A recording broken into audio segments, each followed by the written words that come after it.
Hey friends, welcome back to another episode of Getting Close Up, the show focused on independent artists and creatives. I'm your host, Danielle Cox. Today, the guest that I have with me, it seems like he just pulled up to the talent pool, got a crazy straw, stuck it in there, and just parked. He just been sipping ever since. So he's a salon owner, hairstylist, makeup artist with like special effects stuff that he does. He's a musician, a singer, a songwriter. I'm gonna stop because I'm running out of breath. Today, we are getting close up with Joey Marlow. Hello, thank you for having me. Hello, new friend. Hi. It's quite a lot to live up to. I mean, it's what you're doing. And sometimes people don't hear it all at one go. Yeah. And they don't realize that I didn't make any of that up. No, proud salon owner, artist of all things, as I say. Jack of all trades. Or trying to be anyway. So with everything that you're doing, having all those clients and having a fledgling business that's booming, how do you find opportunities to continue to create as far as on the music side? I'm really fortunate to play regular shows. So that's at least happening once a month out in Blue Springs. There's a couple bars owned by these really great people that we've come to love. We consider it our home bar outside of obviously where my business is located. But if you ever find yourself in Blue Springs, please head to either Water's Edge or Edge on 7, owned by Mark and Ozzy. It is the most amazing force of people that they share between the two bars. That is my that's my empty canvas is that bar. I get to paint it every time I go in there, and they just ensure that it happens. That's beautiful. Everything I need all the time. Me and my husband and all of my friends, they always take such good care of our people. So that's really the guaranteed place that I can put it. But I've been writing a lot lately, and I don't really choose when it happens. It chooses when it happens. Yeah, let's talk a little bit more about that, because your songs, or at least the ones that I've heard, I can see that dark inspiration in there. So I just want to get into your brain on that. I love like mashups, but not just in the sense of two songs going together. I love mashups of like textures and ideas, religions, all of it. Like I love thinking about like a very Victorian gothy feel to my music that's like very lacy and velvety and I feminine. feel that for sure. But mixing it with something that's like hard with like the distorted guitars. I love hearing orchestra behind rock music because they're not supposed to go together, but they do so well. A symphonic rock thing is my jam. Absolutely. Put a choir in it and I'm sold. Like one day I'll be able to afford that. My ears just start tingling. It's a happy place for me. Absolutely. I feel it to be so inspiring. Like every time I hear something that's dark sounding, that has a little bit of an edge to it, I just instantly want to like create something, like draw something or paint something. Or So your knack for the macabre and the creepy and stuff, where does that come from? Oh my gosh. So I have been a horror movie fan since I was like really small, and I have been terrified of everything my whole life. So I always thought if I could create what's terrifying, that it would help me. Oh, wow. Turns out it didn't. Like I'm still terrified of everything. I just get to add to the terrifying things now. You get to make the monsters. Yes. I've always had an obsession with monsters kind of being misunderstood, villains kind of being misunderstood. I always love the backstories. We see the Maleficent on your chest. Oh, yes. Shout out to... the Queen of Misunderstood. Yes. Shout out to Steph and Jewel at Wise Guys Tattoo in Centerville, Ohio. Yeah, I've always had an obsession with just that sometimes what you're looking at isn't always what you're seeing. Okay. So how did you discover your ability to be able to translate that onto a face? Oh, just kind of by accident. I've always loved Halloween, so I always wanted Halloween's to have... great. We love her. Oh my gosh, the best. It's my Christmas. It's my everything. We love her. I always wanted to have like something that maybe didn't have to be the best, but was at least unique. So then when I started running out of like superhero ideas when I was younger. It started to go more towards like, how can I make this look real? Like wounds and things. Yeah. And after my parents threatened like therapy. Like, why are you sitting here making gash wounds? Yeah, and why does it look so real? And why does it look so good? No, it was actually really celebrated. Like anything I've done artistically has been celebrated, but That's good. I just always had a need to like stand out in whatever we were already doing to stand out. So Halloween was like my jam because I could push it even further then. So There's no rules in Halloween. It's like everything goes. Absolutely. I lied on a resume to get a job doing special effects at a haunted house park. Do it for the plot. And I absolutely worked there for almost 11 years. So I kind of learned as I went. Yeah.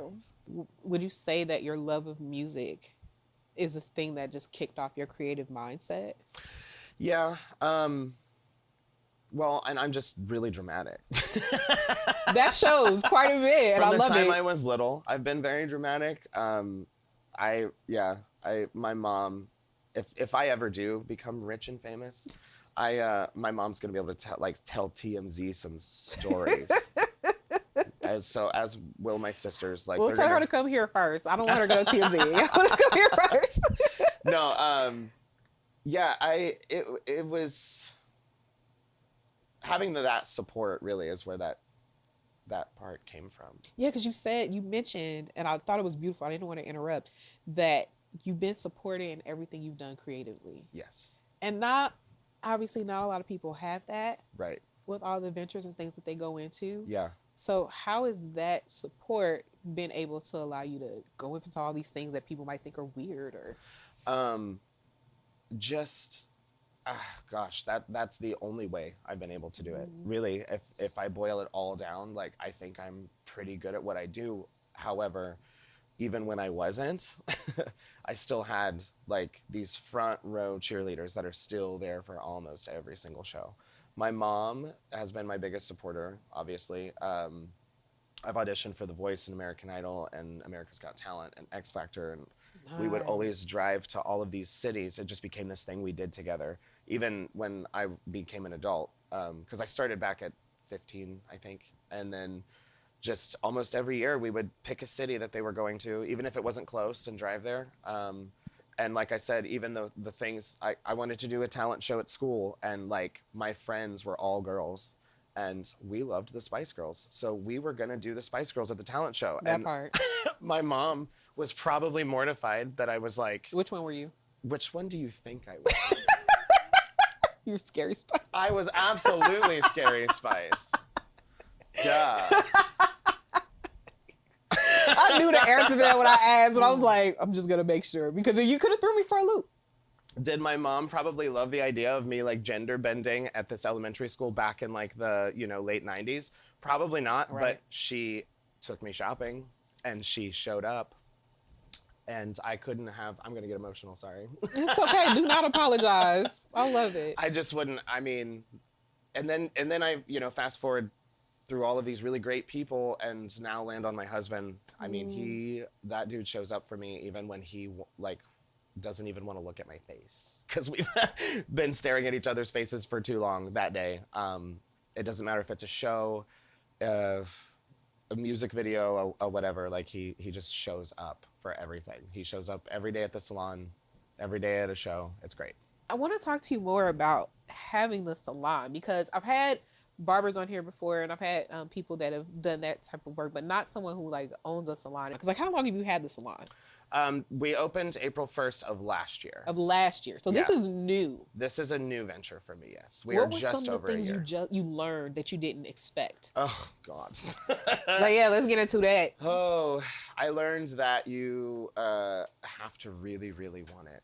You have to wake up every day and just do it. Like, I was talking with my husband about this just last night. Like, I don't know how I win that battle every day, but I do.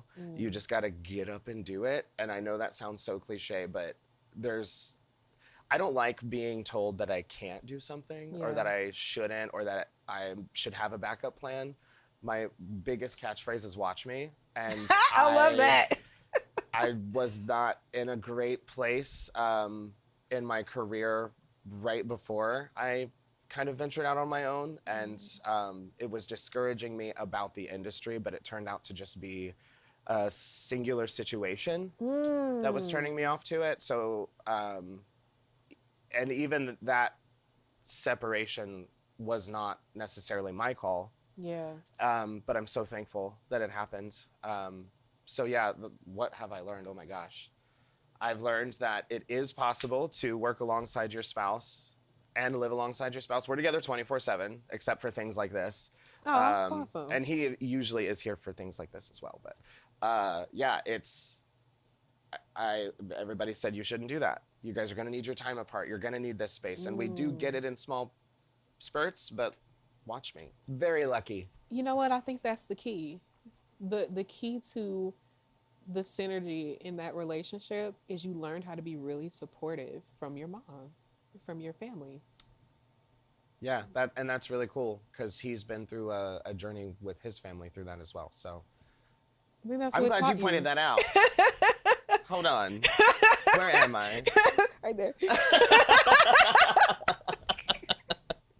There's a little moment there. What's in your cup over there? The world will never know. It's water. He won't allow me to drink. We've already gone through that. So he's like, you cannot drink on the show. Like, dang it. We'll have to just start an after-hours show. Okay, I'm gonna have to put that in my pocket. I'll give you credit, but I'll put that in my pocket. So you mentioned that songwriting just comes to you and you just do it. Let's talk about some of your projects, because one of them, Worlds Collide. I like your music.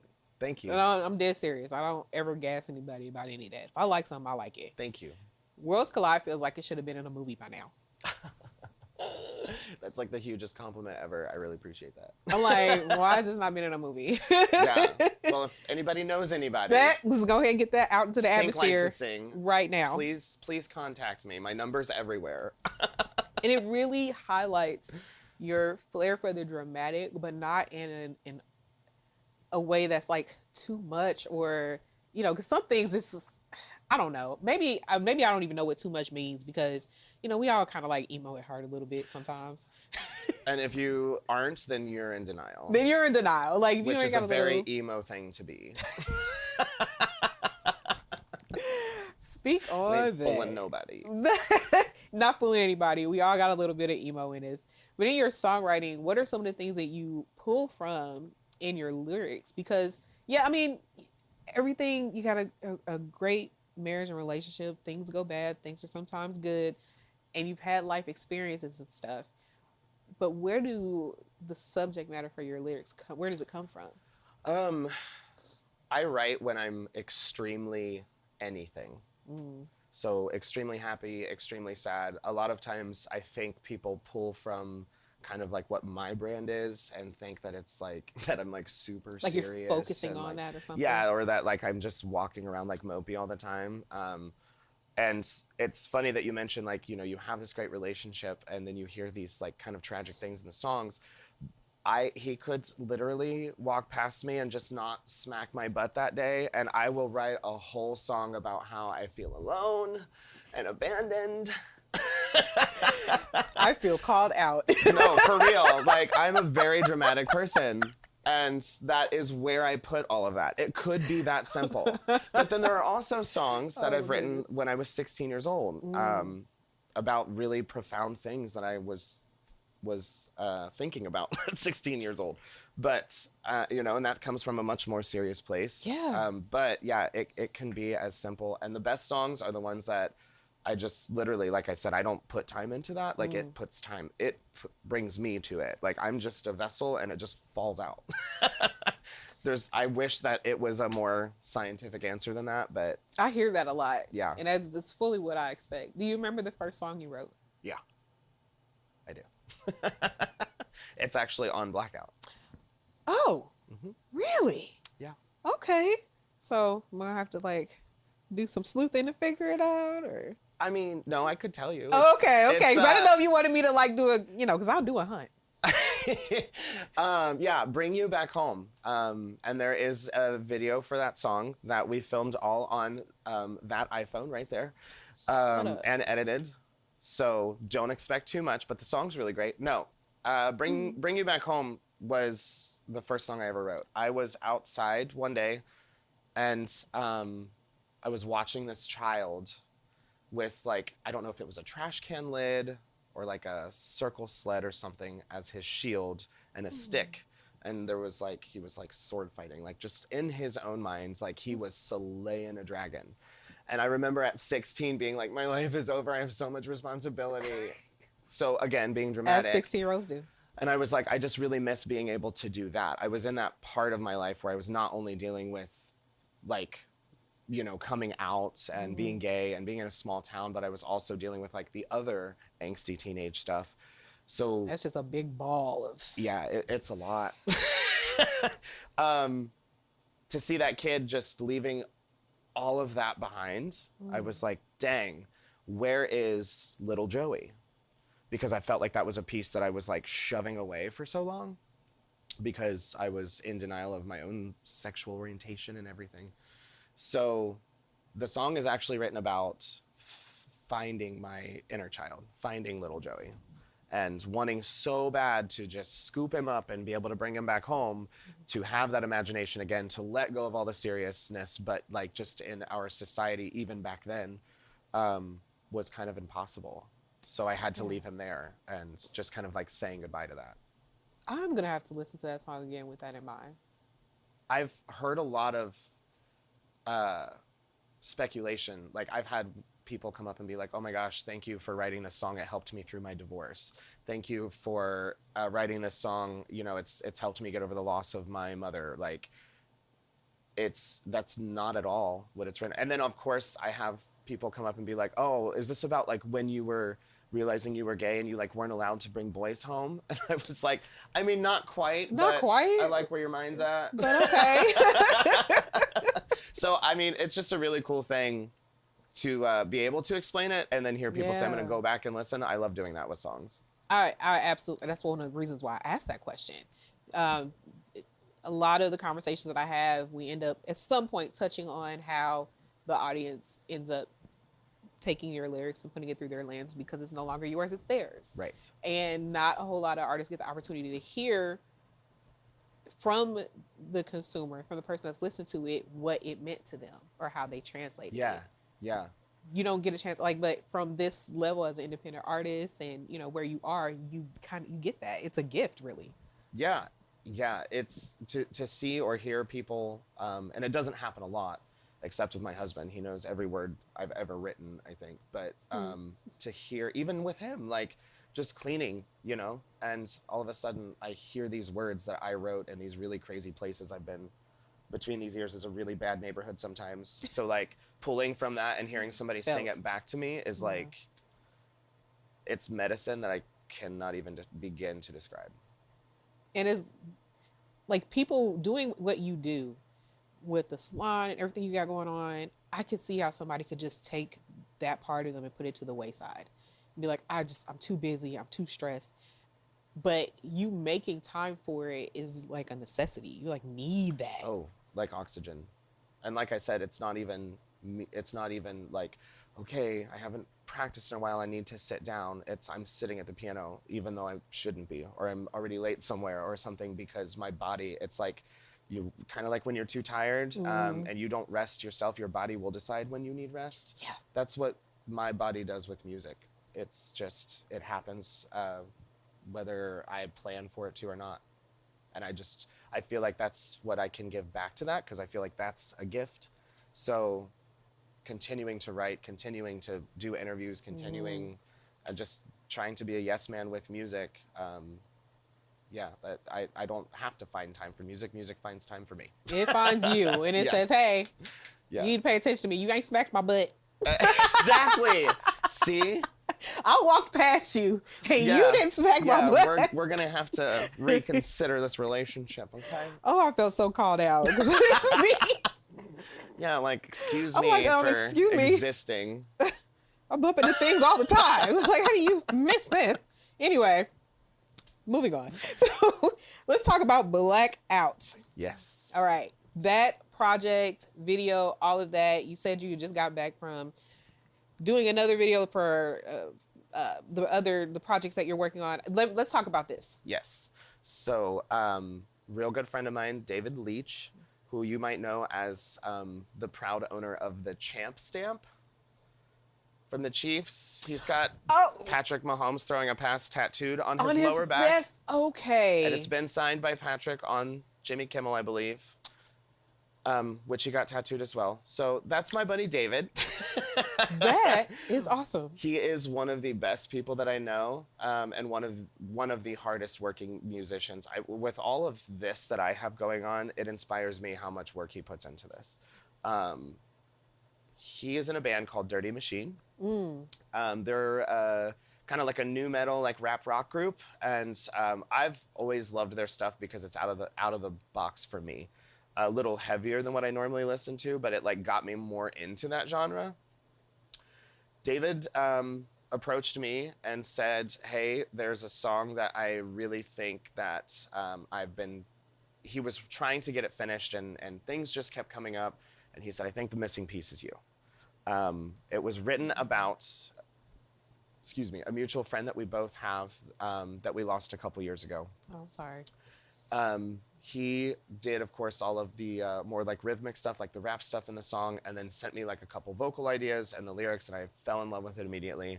There are some big names working on this project with us. Even just this single song, there's some production and mixing and mastering happening by like somebody whose name I already knew, and it was really exciting. The video was filmed by somebody whose name I already knew because of the amazing work he's done for bands that I've grown up listening to. I didn't know I was gonna just be like springboarded into this with David. I agreed to do the song because I just felt it was really important, but oh my gosh, like this is a really exciting project to be involved with. So the premiere, we don't have all of the information yet. The premiere will be happening soon. Ooh. It's called Last Goodbye, and in parentheses, Diane's song. So it'll be Dirty Machine featuring Joey Marlow coming soon. Yeah, because you sound really, really proud of that, and you should be. Yeah, I'm so humbled to have been asked to have been a part of it. Like, I love that dude.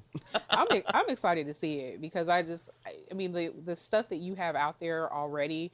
I mean, the drama of it, and the artistry of it. Like I know that I just feel like that combination of the rap, rock, and you is gonna be explosive. I'm living my Evanescence fantasy. You have to understand, Evanescence is my favorite band of all time. Oh, okay. I'm obsessed with Amy Lee.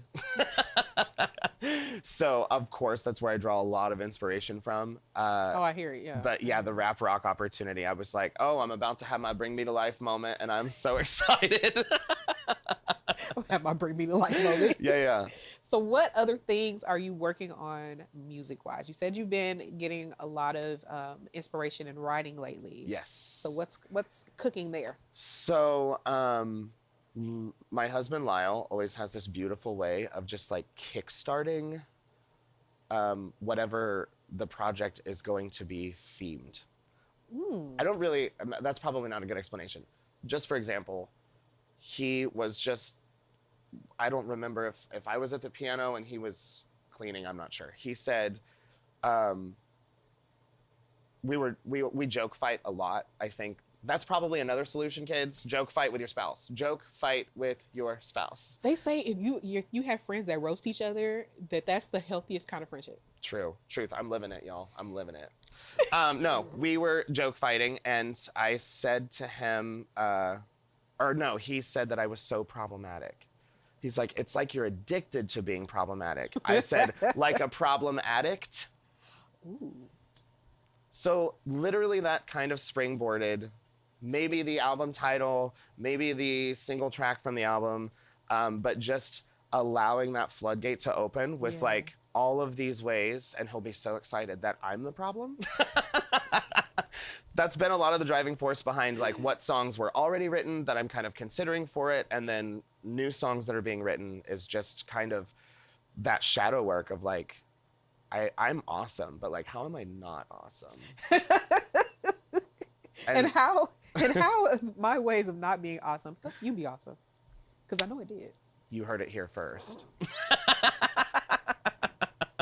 I mean, that's how I talk to people about life too. So anybody that knows me is just shaking their heads like, oh my God. Yeah, exactly. Well, we're the ones in front of the cameras, so. That part.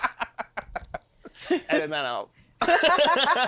I mean, that's usually what happens. It's like, you know, you don't always have to have a big personality. I know for me, people expect me to be an extrovert, but I'm actually more introverted than I am extroverted. Yeah. To be honest. Mm-hmm. And so I can be out there and I can be great, but I need time. Yes. Yeah. I need that reset time. Yeah. At the end of a long day at the salon, you willingly hear a lot of people's lives, and having to come away from that, like, sometimes Lyle and I will get home from work and we will sit at the foot of the bed and just like no TV, no phone, no nothing, and just like not speak for like 10 minutes at least. And then we're like, okay, what do you want for dinner? Yeah, taking that moment decompression, to decompress. you just nailed that on the head. You know what I just thought? I'm looking at your logo behind you. Yeah. Because you got your music logo and your for your salon. Is that tear? Is that where the crybabies come from? Yes. Oh, okay. Yes. Good friend of mine, Thad, designed that logo for me. And another good friend was like, I don't remember if I think I posted it on Facebook one day, like, you know, Beyonce has the Beehive. Mm-hmm. You know, Taylor Swift's fans are called Swifties. Like, what would Joey Marlow fans be called? Like, just to pick people's brains. And I had this friend that was like, every time I go to a show, I cry because you just tell a story and blah, blah, blah. And I'm like, cool, but you can have fun at my shows too. We don't have to cry if you don't want to. But she said, because of that, I would love to just be a crybaby. That is dope. That birthed the crybabies, and I love it. That's perfect. I'm so glad you said that, and I'm so glad that I asked because you said I looked and said, oh, and it's like, I can add 2 and 2 sometimes. Absolutely. I don't really plug the crybabies as much as I should, but I just like we're kind of this like close knit. Like we're still accepting more members, but I mean, if you're willing to cry, listen to music, you're doing great. That's why I listen to music. It's inductive. Yes. And we got one more thing that I want you to do before I give my close, and that is have you make your mark on the wall of fame. Yes. So this thing we've implemented for season 6. We want to just, you know, honor everybody that's decided to come and grace the purple chairs with us. I appreciate you having me. This has been a blast. Thank you. So go ahead, get to it. All right. Let me get this closeout going. Oh, did the bite. I was just testing you. You passed. I passed. Many thanks again to my guest, Joey Marlow, for joining me today. Thank you guys for watching. You're the best part of all of this. And I'll see you again soon for another close up. I'll be checking for you. Bye.